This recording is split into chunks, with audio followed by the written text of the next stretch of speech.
ഉൽപ്പത്തി പുസ്തകം 13-ാം അധ്യായം 5-6 വാക്യങ്ങൾ വായിക്കുകയാണ്.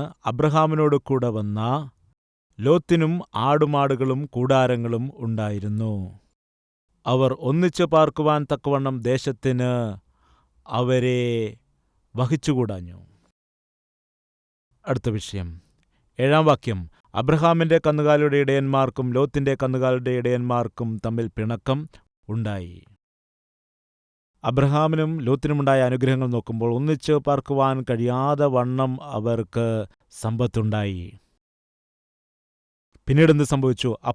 എപ്പോഴാണ് സമൃദ്ധി പ്രാപിച്ചതിന് ശേഷം കലഹങ്ങളുണ്ടായി, പ്രശ്നങ്ങളുണ്ടായി, പിണക്കങ്ങളുണ്ടായി. ദയവച്ചത് ശ്രദ്ധിക്കൂ. പല സമയത്തും നമ്മൾ ചിന്തിക്കും, പണം നമ്മുടെ പ്രശ്നത്തെ പരിഹരിക്കുമെന്ന്. കുറച്ച് പണമുണ്ടെങ്കിൽ എൻ്റെ രോഗം മാറാനിടയാകും, എൻ്റെ ആരോഗ്യ പ്രശ്നം മാറിപ്പോകും. കുറച്ച് പണമുണ്ടെങ്കിൽ എൻ്റെ വീട്ടിലെ പ്രശ്നങ്ങൾ മാറും. കുറച്ച് പണമുണ്ടെങ്കിൽ എൻ്റെ കടഭാരങ്ങൾ മാറിപ്പോകും. കുറച്ച് പണമുണ്ടെങ്കിൽ കുട്ടികളുടെ പഠനത്തിലെ പ്രശ്നങ്ങൾ മാറിപ്പോകും. പണമുണ്ടെങ്കിൽ പ്രശ്നങ്ങൾ മാറിപ്പോകും എന്ന് പലരും വിശ്വസിക്കുന്നു. എന്നാൽ വാസ്തവം അറിയാമോ? ആ പണം നിന്റെ കയ്യിലേക്ക് എത്തിച്ചേരുമ്പോൾ അതോടൊപ്പം പ്രശ്നങ്ങളും വരികയാണ്. പണം മനുഷ്യന്റെ ജീവിതത്തിലെ പ്രശ്നങ്ങൾ പരിഹരിക്കുന്നുവെന്ന് കാണുമ്പോഴും ആ പണം നിന്റെ കയ്യിലേക്കെത്തുമ്പോൾ പല പ്രശ്നങ്ങളും ആരംഭിക്കുന്നു. ഉദാഹരണമായിട്ട്, അബ്രഹാമും ലോത്തും ഒരുമിച്ചാണ് പാർത്തിരുന്നത്. ഒരുപാട് വർഷക്കാലമായി അങ്ങനെയാണ് പാർത്തത്. എന്നാൽ സമൃദ്ധി ഉണ്ടായതിനു ശേഷം അവർക്ക് ഒരുമിച്ച് പാർക്കുന്നത് ബുദ്ധിമുട്ടായിത്തീർന്നു. എപ്പോഴാണ് അനുഗ്രഹിക്കപ്പെട്ടത്, പിന്നെ കലഹങ്ങൾ ആരംഭിച്ചു. ഇന്നങ്ങനെയുള്ളതായ ആളുകളുണ്ടോ? ജോലി കിട്ടുന്നത് വരെയും നീ നല്ലൊരു വ്യക്തിയായിരുന്നു. നിന്റെ സഹോദരനോടും സഹോദരിയോടും ബന്ധുക്കളോടുമെല്ലാം നീ വളരെ സ്നേഹത്തോടെ പെരുമാറിയിരുന്നു. എന്നാൽ നിനക്ക് ജോലി കിട്ടിയതിന് ശേഷം നിന്റെ സ്വഭാവത്തിന് മാറ്റമുണ്ടായി. നിന്റെ പെരുമാറ്റം മാറി.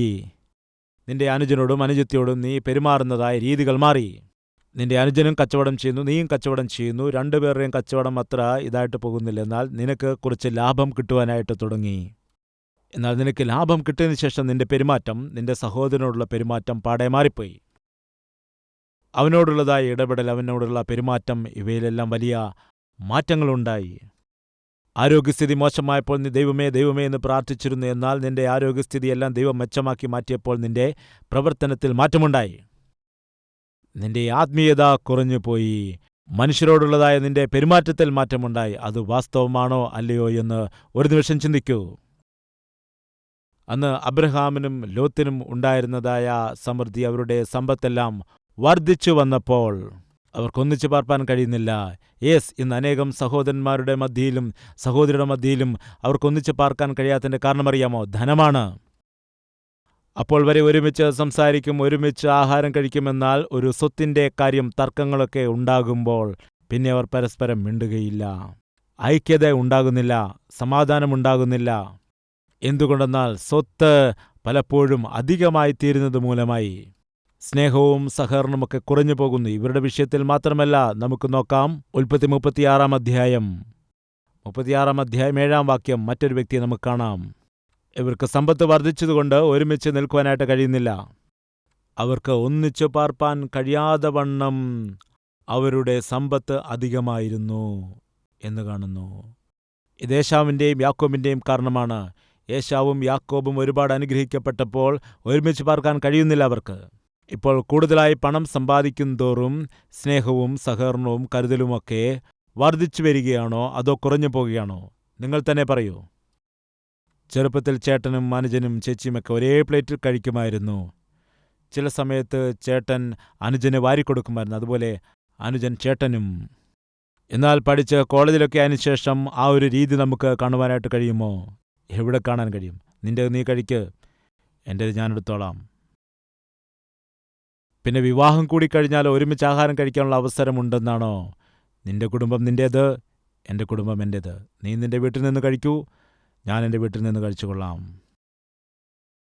സമ്പത്ത് വർദ്ധിക്കുന്നതിൽ കൂടി, കീർത്തി വർദ്ധിക്കുന്നതിൽ കൂടി സാധാരണമായിട്ട് എന്താണ് നടക്കുന്നത്? സ്നേഹവും ഐക്യതയുമൊക്കെ കുറഞ്ഞു പോവുകയാണ്. പ്രിയമുള്ളവരെ, ഒരുപക്ഷെ നിങ്ങളുടെ ജീവിതത്തിലും നിങ്ങളുടെ കുടുംബത്തിലും ഇതേ ഒരു അനുഭവമാകുന്നു ഉള്ളതെങ്കിൽ സൂക്ഷിക്കുക.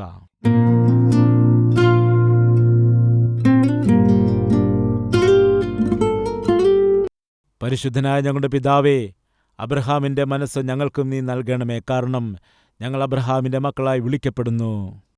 ലോത്തിന്റെ പോലുള്ള ഒരു ജീവിതം ഞങ്ങൾക്ക് വേണ്ട കർത്താവേ. കാരണം അവൻ്റെ ജീവിതത്തിൽ ദൈവത്തിൻ്റെ ഹിതം നോക്കാതെ ജീവിച്ചു, കാപട്യത്തോടെ ജീവിച്ചു, പുറമേ ആത്മീയനായിട്ട് നടിച്ചുവെങ്കിലും അവസരം വന്നപ്പോൾ ദൈവത്തിൻ്റെ ഹിതത്തെ മാറ്റിവെച്ചു.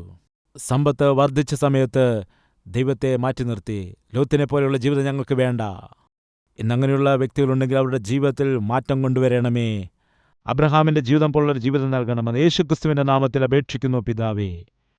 ആമേൻ.